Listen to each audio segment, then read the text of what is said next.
Hello，又到了馒头妈说故事的时间哦，请各位宝贝们赶快怎么样？订阅、按赞，还有开启小铃铛，才不会错过馒头妈的最新故事哦。今天的故事啊，我觉得还蛮重要的，因为其实馒头妈现在也遇到这个问题。我们的薯条弟常常都不喜欢自己一个人，对不对？反正就是希望有人陪着，对不对？对，来听听他跟薯条弟害怕有没有什么相关。那我们就开始讲故事喽。耶！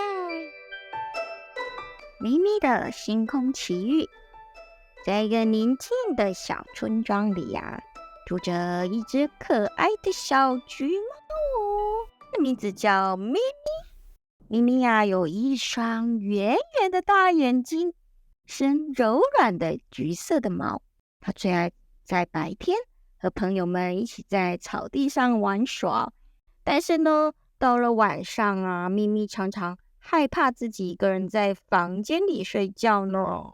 所以呢，每当夜晚降临的时候，咪咪总是赶快跑到妈妈的房间里，挤在妈妈的床上说：“妈妈，我最爱你了，我要跟你一起睡。”一天晚上啊，咪咪的妈妈忍不住对她说：“咪咪呀，你已经长大了，妈妈的床啊睡不下了，你要不要试试看自己在自己的房间里睡觉啊？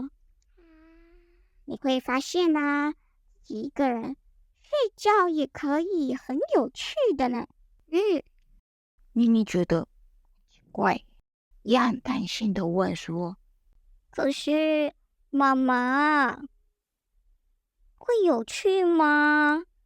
我一个人的时候，我会害怕天黑，还有那些奇怪的声音，如果出来的时候，我怎么办？你不在我旁边，我怎么办？”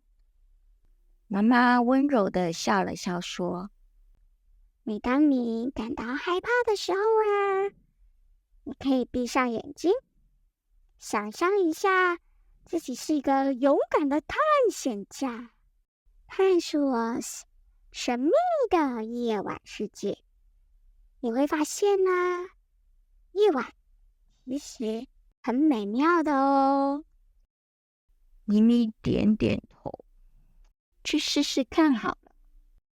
然后呢，并陪着他一起走到他自己的房间。咪咪的房间啊，妈妈布置得很舒适哦，有一个大大的枕头和他最喜欢的毛线球。窗外的月光可以柔和的洒进来哦，所以会给房间带来一层金黄色的光芒。到了床上，亲了一下咪咪一下，然后呢，轻轻的关上门，对咪咪说：“祝你有个好梦哦。”咪咪一个人躺在床上，听着外面的风声，她开始感觉到有点害怕，自己又一个人。但是啊，她想起妈妈说的话，妈妈说什么？闭上眼睛。对，妈妈说闭上眼睛。我们开始来想象，自己是一个很勇敢的探险家哦。所以啊，咪咪就闭上了眼睛。她想象自己站在一片神秘的森林里，周围有闪烁的星星，还有温柔的月光哦。突然，在咪咪想象的时候，她听到了一个细微的声音：“是谁在那里呀？”咪咪惊讶的睁开眼睛，发现了什么？不知道。她发现房间里出现了一位发光的小精灵呢。小精灵有着透明的翅膀，还有温暖的微笑哦。她笑着对咪咪说：“你好啊，咪咪，我是夜之精灵哦，我专门来守护每个小朋友的美梦了。”咪咪惊讶地说：“夜之精灵？你可以陪我度过这个夜晚吗？因为我有点害怕。叶子精灵笑着点头说：“当然可以啦，咪咪。其实夜晚并不可怕哦，而且是充满了许多我们未曾探索过的世界哦。”于是呢，咪咪跟叶子精灵就一起展开了一场神秘的夜晚探险哦。他们手握着手，一起飞过了闪烁的星空，游览了月亮上的银色花圈呢，还遇到了会唱歌的星星呢，还有会跳舞的流星呢。咪咪看到这些，感觉好兴奋哦！他也跟着一起手舞足蹈，跳起舞来了呢。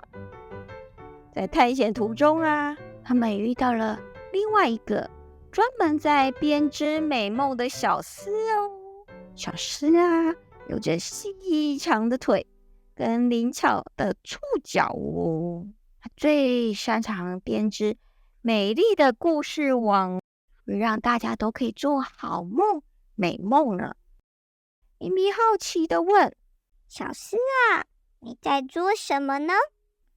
小厮微笑的回答：“我在编织故事网啊，这些网啊，可以捕捉到夜晚的美好瞬间，所以呢，让每个人都可以听到美妙的故事哦。”叶子精灵补充说：“小厮的故事啊，可以让每个害怕夜晚的小朋友都搞得安心跟快乐呢。”咪咪，让我们一起来听小厮编织的故事好不好啊？小厮轻轻的编织，一边讲述着一个勇敢小猫咪的故事。咪咪听着听着，感到心里充满了温暖跟勇气。原来呀，我也是可以很勇敢的，我也是可以不怕那些声音的，我也是可以一个人在房间里的。咪咪开心地说，问着叶子精灵：“叶子精灵，这些故事实在是太美了，我以前怎么都没有发现呢？”叶子精灵微笑地回答：“因为你以前总是害怕夜晚黑暗啊，所以你就没有机会去探索了。现在你变得勇敢了，你才可以看到这些美丽的事物啊，才可以感受到这些美丽的东西哦。”咪咪点点头，她慢慢的感觉到自己充满了勇气。她明白了，原来只要勇敢的去面对，夜晚也是可以这么美妙的。哇，夜晚的探险结束了，咪咪回到自己的床上，感觉心里很踏实，也有点累了。叶子精灵也轻轻地对他说：“现在啊，你已经知道如何勇敢地面对夜晚喽。当你感到害怕的时候，你只要想象我们刚刚的探险，慢慢的你就会找到勇气咯。”咪咪微笑着说：“谢谢你，叶子精灵，也谢谢小厮，我现在不再害怕黑暗了。”咪咪越说越小声，因为他已经快要进入梦乡了。于是叶子精灵轻轻地挥动翅膀，消失在星空中。小厮也编织好了他的故事网，轻轻地对小菊说：“晚安，咪咪，祝你有个好梦哦。”咪咪轻轻地闭上眼睛，沉沉地进入了梦乡，而去探访小厮给他的美梦哦。从那一天开始，咪咪再也不害怕一个人睡觉了，因为他知道自己是一个勇敢的探险家，能够在黑暗中找到美丽跟奇迹。当月光又透过窗户轻轻地洒在咪咪的脸上时，咪咪微笑的进入了甜美的梦境。窗外的夜晚不再寂寞，也不再令人害怕，因为咪咪知道，在这宁静的黑夜里，有夜之精灵小斯，还有无数闪烁的星星会陪伴着他一起入眠。各位大朋友、小朋友、宝贝们，晚安喽！今天的故事就到这里了，好听吗？好听，让我们跟大家说晚安喽！晚安。还是一样，要记得订阅哦。希望下次再跟我们一起听好听的故事哦。